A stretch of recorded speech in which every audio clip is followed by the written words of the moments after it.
Hi everyone! This video will show you how to use the measurement tools. First, select the point cloud you want to measure, and click the measurement toolbar to pop up the measurement tools.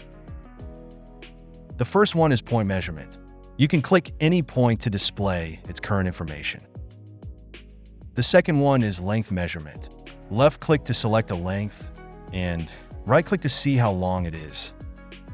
The third one is height measurement. Left-click to measure floor height, and right-click to see how high it is. The fourth one is angle measurement. You can measure angles and corners.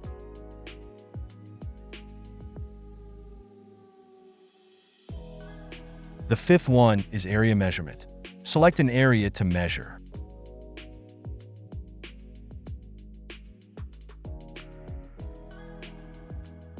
After selection, right-click to see how large it is. After clicking square root, you can see the currently saved measurement information under the Label tab. This is our introduction to the measurement feature. See you next time.